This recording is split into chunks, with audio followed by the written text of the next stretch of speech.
관계폭력이라는 말은 많이 들어보셨겠지만 관계폭력은 법적 용어나 범죄 용어는 아닙니다. 외국에서는 Intimate Partner Violence라고 해서 친밀한 관계에서 발생하는 폭력을 여성 피해자 입장을 고려하여 가족 또는 연인과 같은 가까운 사이에서 위해를 가하는 행위라고 범죄로 규정하고 있습니다.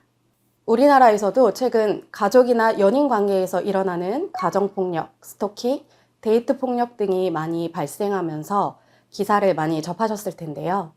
그 심각성이나 중대성에 대해서 관심이 커지고 있습니다. 형법에서의 폭행, 가정폭력 관련 법률, 스토킹 관련 법률들이 있지만 모든 상황에 맞춰서 처벌하지 못하는 문제가 있습니다.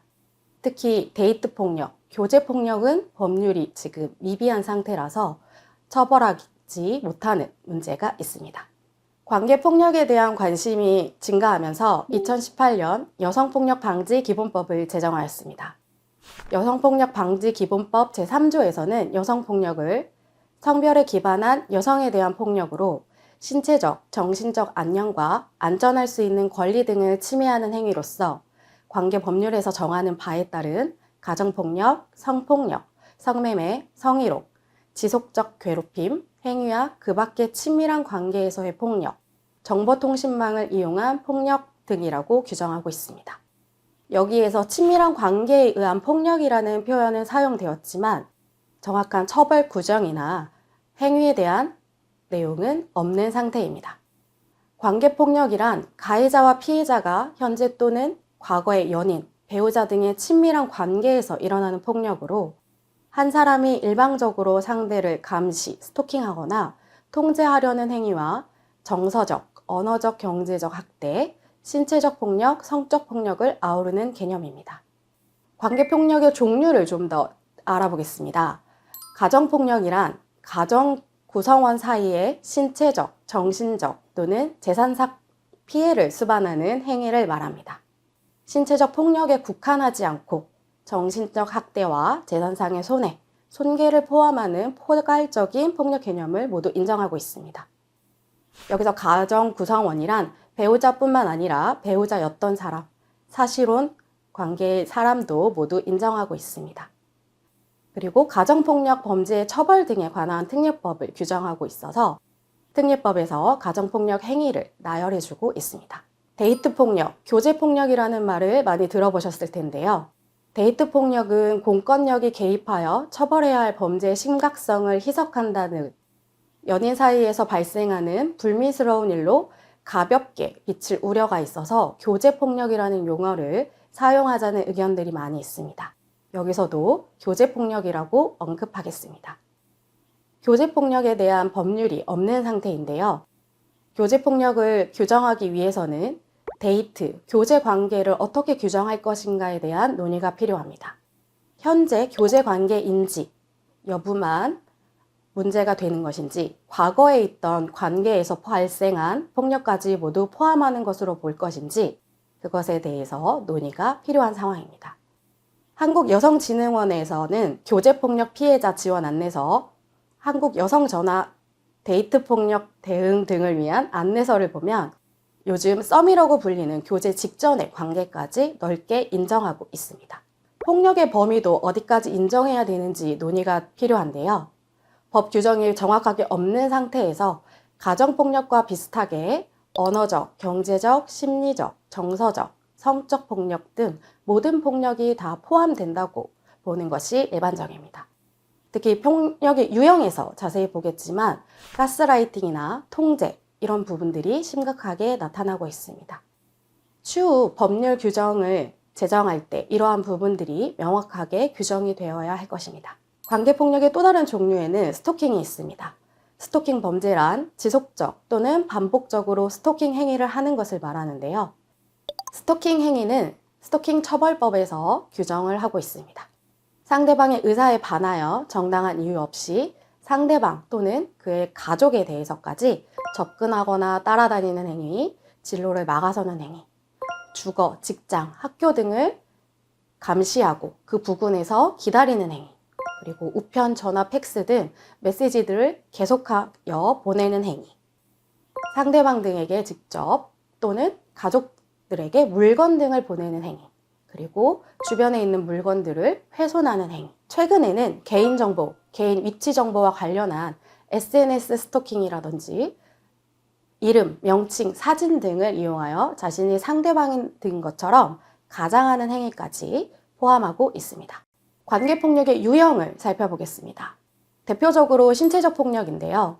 신체적 폭력으로 인하여 피해가 살해에 이르기까지 극심한 경우들이 많습니다.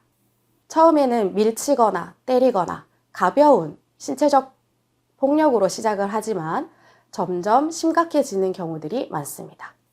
자신의 화를 참지 못하고 벽을 치거나 물건을 던지며 화를 내는 사람은 언젠가는 신체적 폭력을 휘둘릴 위험이 굉장히 높다는 걸 기억해야 할 것입니다. 정서적인 학대도 있습니다. 폭언, 무시, 모욕과 같은 언어폭력으로 기분을 상하게 하는 것. 직접적으로 때리지는 않지만 때리려고 위협을 하거나 물건을 던지거나 부수는 행동. 그리고 또 통제의 유형으로 많이 발생하고 있는데요.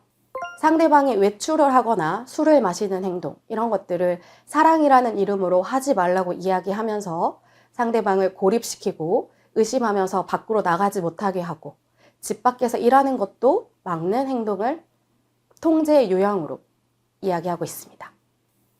특히 가정폭력에서는 경제적 위협도 많이 나타나고 있습니다.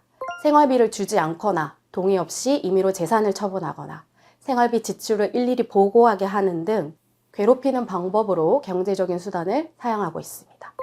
연인 관계에서도 데이트 비용 청구 등으로 인해서 지불을 강요하거나 하는 행동으로 나타날 수 있습니다. 성적인 폭력도 많이 발생하고 있습니다. 성적 수치심을 유발하는 행위나 원치 않는 성관계를 요구하는 방식으로 많이 나타나고 있습니다.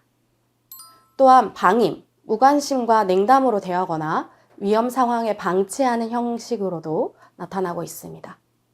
특히 가정에서 배우자가 끼니를 주지 않는다거나 불결한 생활 환경에 장시간 놔두는 행위, 아파도 병원에 가지 못하게 하는 행위 등으로 나타날 수 있습니다.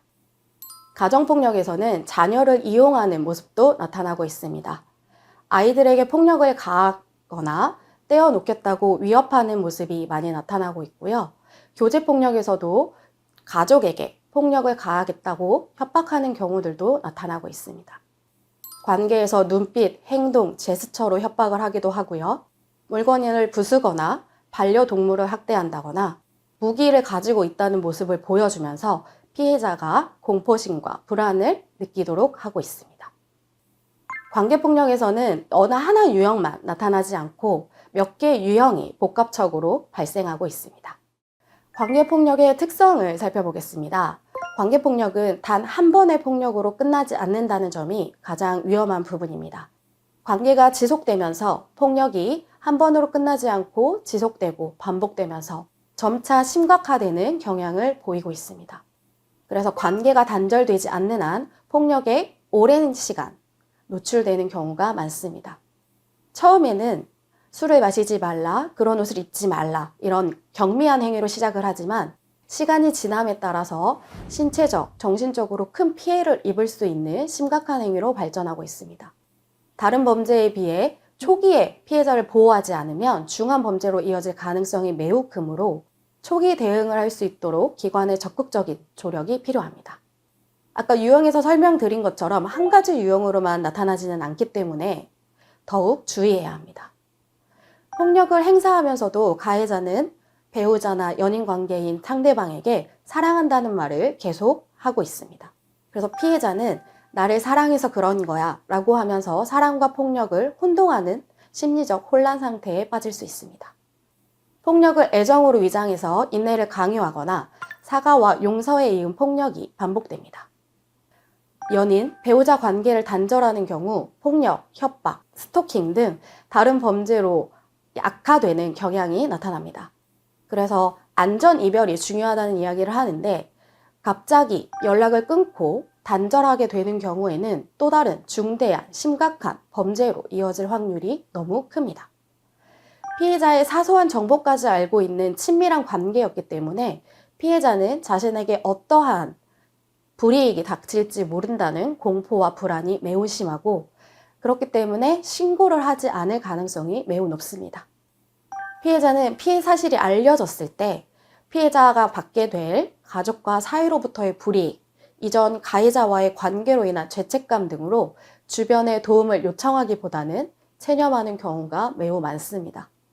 그래서 폭력 행위가 중단되어도 향후 대인 관계를 맺거나 사회생활을 하는데 어려움을 겪고 불안이 지속되어 일상적인 생활을 유지하는데 어려움이 많습니다.